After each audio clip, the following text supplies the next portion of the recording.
When we think of words like neurodivergent and neurotypical, we tend to think of them from a psychology perspective. We tend to think of them as neurodivergent people have something wrong with their minds, and neurotypical people don't. That really isn't the case. Terms like neurodivergent and neurotypical are sociological terms. These are terms that are based upon groups of people, on society as a whole, rather than the individual. Individually, there's no such thing as neurodivergent and neurotypical. If you look at just a single person, you are comparing that person to themselves. So they can't be divergent from themselves. They can't be typical to themselves. They just are. It's when you start adding more people into that collective, into that analysis, and you begin comparing them to each other, you get terms like neurodivergent and neurotypical.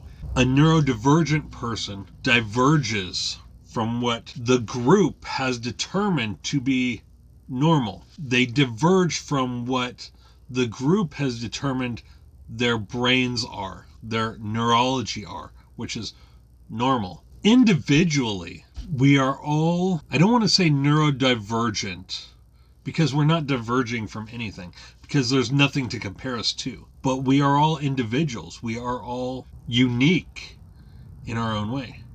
It's when we begin assimilating into groups and becoming a part of these groups and essentially becoming the Borg from Star Trek that we become what is called neurotypical or normal.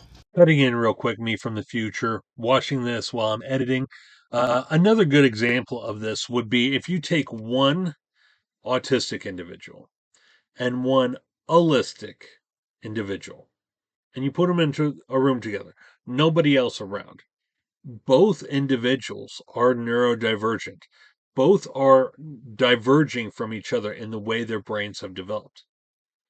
If you add somebody who has ADHD in there, all three of those are neurodivergent. If you add somebody who's on the schizophrenia spectrum, all four of them are neurodivergent from each other. It's when you start adding more of a certain group, if you start adding more of the neurotypical person, the person whose brain develops in the way of the majority, then you begin to get things like neurotypical and neurodivergent. If you were to put a room full of individuals from the schizophrenia spectrum together, and then add an autistic person, an analytic person, and an ADHD person, then the majority, which would be the people who are on the schizophrenia spectrum, they would be neurotypical, and everybody else would be neurodivergent. Same with ADHD, same with autism. If you have a collective of autistic individuals, a group of them together, and you put one allistic person in there, then the autistics are no longer neurodivergent.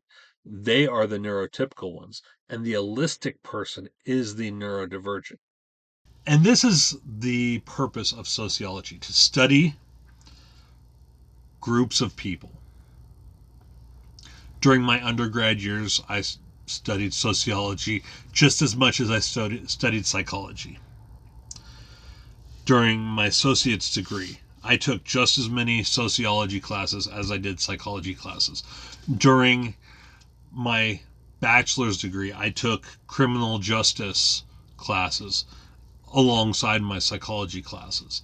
And now, as a counselor in training, working on my master's degree, I'm just focused on counseling classes, which kind of combines the psychology and the sociology together. It's a very, when you come at terms like neurodivergent and neurotypical from a sociological lens, you begin to realize that there isn't really a difference in individuals. We all process things differently. We all see the world from a unique lens, through a unique lens. It's when those people come together and begin establishing rules, either consciously or subconsciously, and determining what's normal and what's not, that the divergence begins. Neurodiverse people are individuals who they might be able to assimilate into neurotypical culture and routines and styles and everything. But externally they're masking. Internally they're doing everything they can to keep it together. Their anxiety is increasing day by day, hour by hour, minute by minute, because they're having to force themselves to fit their square peg into this round hole. The round hole being popular culture, the general consensus, the neurotypical world.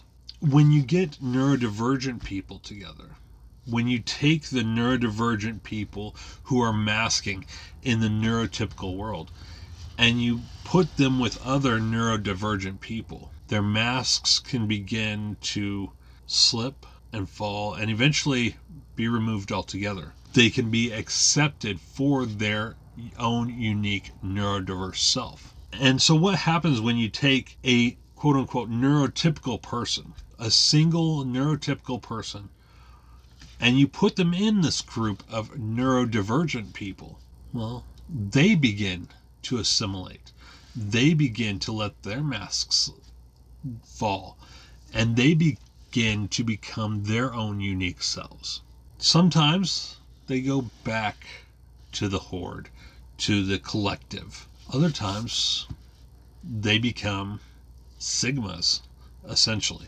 They become their own, they remain their own unique person. They turn their back on the collective and decide to go their own way. Sometimes they'll wander back into the collective, but they're just on the outskirts of the collective. They don't actually assimilate back into them. And I think that's important for everybody to learn, is that we are all unique. We're all different. We are all diverse. Maybe not neurologically, but we are all diverse in our own unique ways.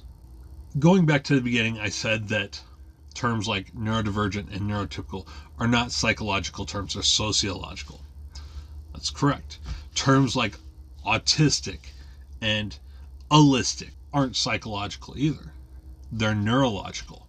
Terms like allistic says that your synapses are being pruned or have been pruned in the typical manner that they're supposed to. You're losing as many neurotransmitters as you're supposed to during development. Term like autistic or ADHD or Tourette's or something, one of those, is saying that you're not losing as many neurotransmitters as what is generally considered to be normal. You are keeping far more than your peers. And so your brain is functioning in a completely different way. You are processing things much differently than your allistic peers. For those of you who don't know, term allistic means non-autistic. Now, you can have ADHD and still be allistic. Autism and ADHD go through synaptic pruning a little bit differently. It's different parts of the brain that are receiving the pruning or lack thereof. When it comes to autistics, a lot of it goes on in the frontal lobe. It'll happen throughout the brain, but the majority of it happens in the frontal lobe. And then it spreads differently throughout. You could have more synaptic pruning in other regions of the brain, but generally it starts in the frontal lobe.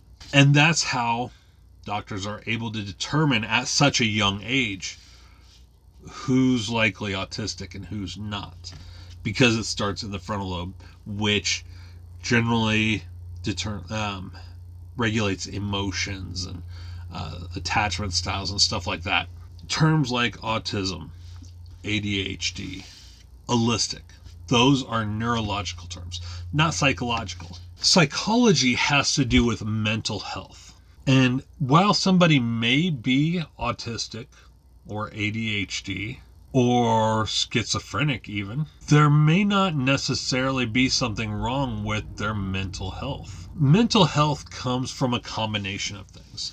Psychology comes from a combination of things. It comes from the sociological perspective and the neurological perspective. It's comparing the neurological to the sociological and the differences that the neurological causes and how it interacts with the sociological. That's where you get the psychological and mental health. In many cultures, individuals who are on the schizophrenia spectrum are accepted. Nothing is actually wrong with their mental health. They're seen as, shamans in some cultures, spirit walkers, different things like that. They see the world much differently. They hear the voices. They communicate with the ancestors, stuff like that. So their mental health, there's nothing wrong with it in those cultures because they're accepted. They're not judged. Same with autistics. The same with individuals who are trans or individuals who are bi or homosexual or whatever the case may be. Depending on the culture, depending on whether they are accepted or not, is what determines their mental health. If they are accepted, they will have positive mental health as long as they're accepted by society, by the majority, by their tribes. It's when society, when the group, the collective, begins to reject the individual, that mental health begins to deplete, begins to plummet, begins to go into the negative.